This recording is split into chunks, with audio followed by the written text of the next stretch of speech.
This week on All Things Atlassian, Confluence Whiteboards get native mind maps. Bitbucket Pipelines finally lets you import reusable YAML configs. And JSM launches a built-in live chat channel for internal support teams. Plus AI-powered version diffs, Miro Board imports, and a whole lot more. Let's get into it.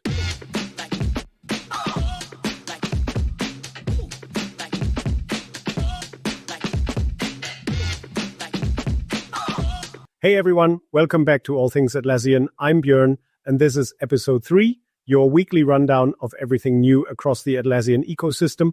We've got a packed show this week, so let's jump straight into the headlines.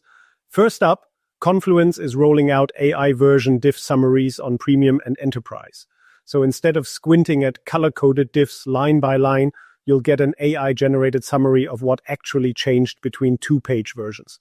And more importantly, why it matters. This one's a real time saver for content-heavy teams.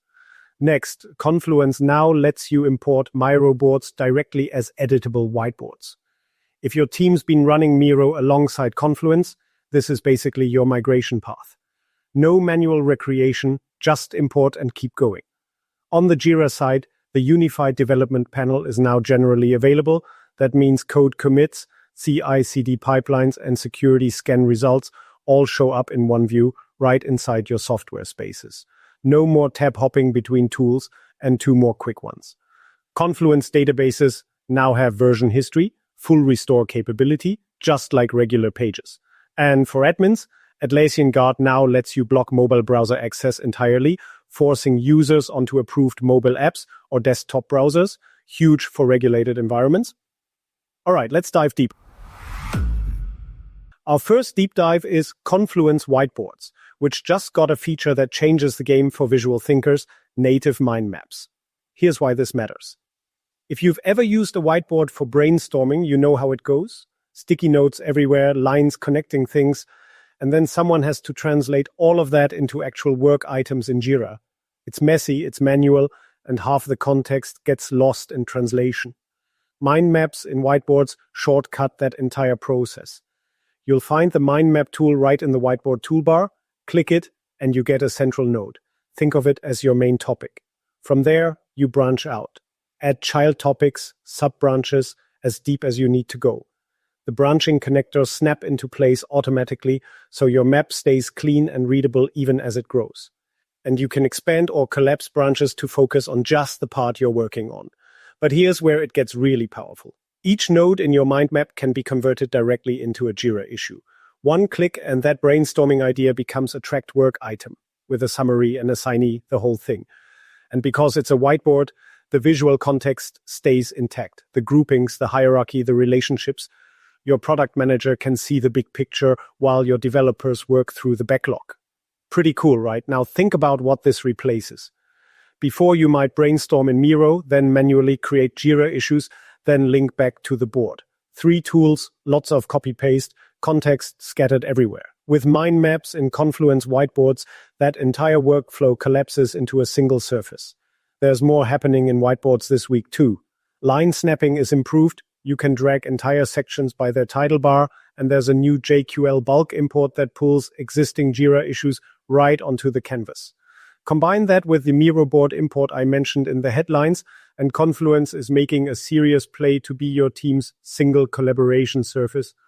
Oh, and one more thing. You can now search text within whiteboards using Ctrl+F or CMD+F.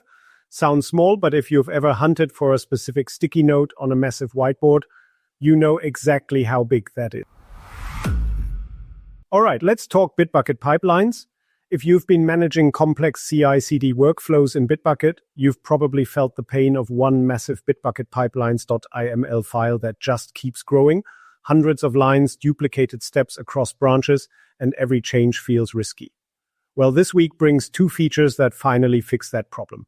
First, you can now import pipeline configurations from other YAML files. This works within the same repo or even across your workspace. So you can define your shared build steps, your deployment logic, your security scans, each in their own file, and then import them wherever you need them. Modular, reusable, maintainable. If you're coming from GitHub Actions, this is Bitbucket's take on reusable workflows, and it's been a long time coming. Picture this. Your platform team defines a golden deployment template in one central YAML file. Every service repo imports it. When you need to update your deploy process, you change it in one place and every pipeline picks it up. No more copy-pasting between 50 repos. Second, dynamic step conditions. There's a new state condition attribute that lets you write boolean expressions to control whether a pipeline step runs. Think of it as if-then logic right in your pipeline YAML. Want to skip your integration tests on documentation-only changes? Now you can. Want to run a deploy step only when a specific variable is set? Done. No more hacky workarounds or custom scripts. And there's a third piece that ties it all together. Variables now work in any section of your pipeline's YAML, not just scripts. That means things like cache keys, artifact names, Docker images, service definitions. All of it can be parameterized. Combined with the import system and dynamic conditions, you can build seriously sophisticated pipelines that are still readable and maintainable. For platform teams managing CI/CD across dozens of repos, this is genuinely transformative. Define your templates once, import them everywhere, and let dynamic conditions handle the environment-specific logic. Your pipeline YAML files are about to get a whole lot cleaner, ready to refactor.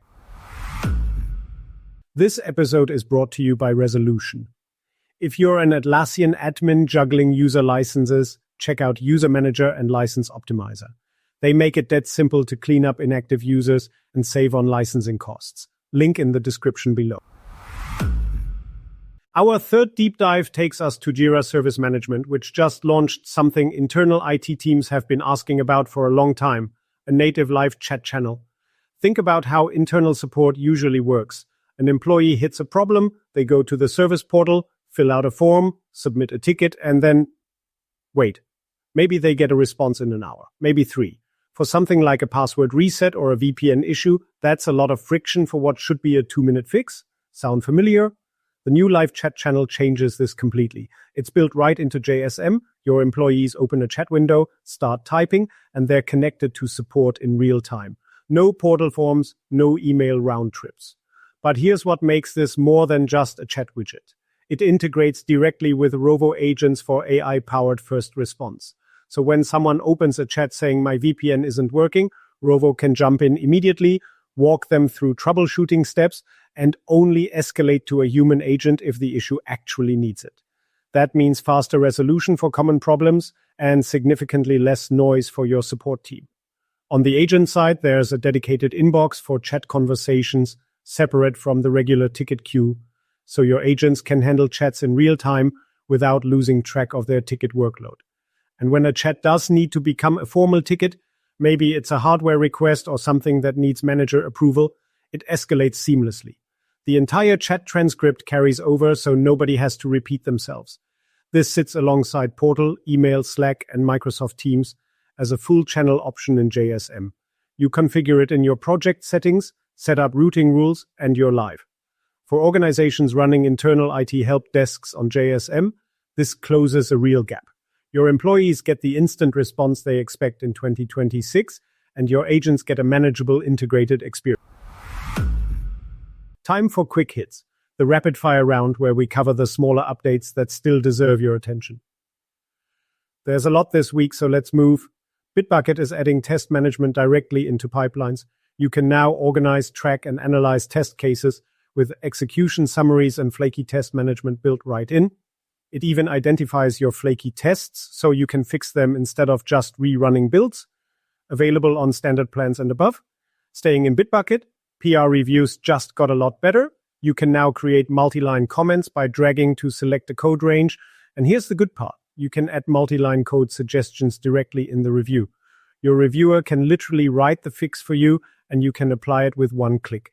If you've used GitHub's suggestion feature, same idea, now in Bitbucket. Over in Confluence, AI comment summaries let you summarize long discussion threads on a page with one click. If you've ever opened a page with 40 comments and just closed it again, yeah, this feature is for you. Atlassian Intelligence reads the thread and gives you the key takeaways. Jira forms are getting a nice upgrade too. You can now add parent fields, category fields, and people fields to business forms. Plus, you can mark fields as optional or required and add descriptions. Small but meaningful for teams using forms for intake workflows. Here's a clever one. Confluence now lets you create Jira issues by highlighting table rows. Select your rows, click Create, and AI automatically generates summaries and descriptions from the table data. Perfect for turning meeting notes or requirements tables into trackable action items. For JSM admins, customer provisioning via SCIM 2.0 is now in open beta.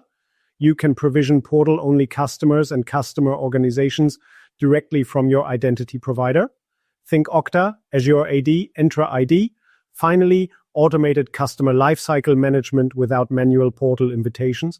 The Rovo browser extension now lets you launch your favorite agents from any new browser tab, so you can get AI help without even opening an Atlassian app first. And lastly, Confluence Space admins can bulk convert traditional pages to live docs through the Content Manager. No more one-by-one migrations if you're going all in on LiveDoc. All right, tip of the week. With all these Confluence Whiteboard improvements landing, mind maps, Miro imports, JQL bulk import, here's how I'd recommend setting up your next sprint planning session. Start by creating a fresh whiteboard in your team's space. Use the new JQL bulk import to pull in your current backlog. Just paste your JQL query and your issues appear as cards on the canvas. Then switch to the mind map tool to brainstorm new work that's not in the backlog yet. Branch out from a central theme like Q2 goals or tech debt and map out everything your team wants to tackle. Once your brainstorm is done, convert the mind map nodes you want to pursue into Jira issues with one click. Now your entire planning session, the prioritized backlog, the new ideas, the visual context of how everything relates, it's all in one place. And because it's a whiteboard, you can share it with stakeholders who want the big picture without digging through Jira filters. If your team's been using Miro for this kind of work, import those boards first. You'll keep your history and start fresh with native Jira integration built right in. That's a wrap on episode 3 of All Things Atlassian. We covered mind maps in whiteboards, modular pipelines in Bitbucket, and native live chat in JSM, a strong week across the board. If this was helpful, hit subscribe so you don't miss next week's episode. And I'd love to hear from you. Drop a comment and let me know which feature you're most excited to try. Are you going to set up mind maps for your next planning session? Finally clean up those pipeline YAML files? Let me know. I'm Björn. Thanks for watching, and I'll see you next week.